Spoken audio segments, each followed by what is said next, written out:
ನಮಸ್ಕಾರ. ಗೌತಮಿ ನ್ಯೂಸ್ ಕರ್ನಾಟಕ. ಬಾಗಲಕೋಟೆ ಜಿಲ್ಲೆ ಜಮಖಂಡಿ ತಾಲೂಕು ಆಲಗೂರು ಆರ್ಸಿ ಗ್ರಾಮದಲ್ಲಿ ಬಾಗಲಕೋಟೆ ಜಿಲ್ಲೆಯ ಜಮಖಂಡಿ ತಾಲೂಕಿನ ಆಲಗೂರು ಆರ್ಸಿ ಗ್ರಾಮದಲ್ಲಿ ಹೃದಯ ವಿದ್ಧಾವಕ ಘಟನೆ ನಡೆದಿದೆ. ಗ್ರಾಮದಲ್ಲಿ ಅಲೆದಾಡುತ್ತಿದ್ದ ಬೀದಿ ನಾಯಿಗಳ ಗುಂಪು ಮೇಕೆಯ ಮೇಲೆ ಏಕಾಏಕಿ ದಾಳಿ ನಡೆಸಿದೆ. ನಾಯಿಗಳು ಮೇಕೆಯನ್ನು ಕಚ್ಚಿ ಗಂಭೀರವಾಗಿ ಗಾಯಗೊಳಿಸಿದ್ದು, ತೀವ್ರ ರಕ್ತಸ್ರಾವದಿಂದ ಮೇಕೆ ಸ್ಥಳದಲ್ಲೇ ಮೃತಪಟ್ಟಿದೆ ಎಂದು ತಿಳಿದುಬಂದಿದೆ. ಈ ಘಟನೆ ಗ್ರಾಮಸ್ಥರಲ್ಲಿ ಆತಂಕ ಮೂಡಿಸಿದ್ದು, ಗ್ರಾಮದಲ್ಲಿ ಹೆಚ್ಚುತ್ತಿರುವ ಬೀದಿ ನಾಯಿಗಳ ಹಾವಳಿಗೆ ತಕ್ಷಣ ಕ್ರಮ ಕೈಗೊಳ್ಳಬೇಕು ಎಂದು ಸ್ಥಳೀಯರು ಸಂಬಂಧಪಟ್ಟ ಅಧಿಕಾರಿಗಳನ್ನು ಒತ್ತಾಯಿಸಿದ್ದಾರೆ.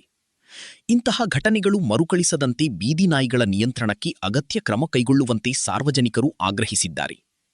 ನಿರಂತರ ಸುದ್ದಿಗಾಗಿ ನೋಡ್ತಾ ಇರಿ ಗೌತಮಿ ನ್ಯೂಸ್ ಕರ್ನಾಟಕ. ನಮ್ಮ ನಡೆ ಸತ್ಯದ ಕಡೆ.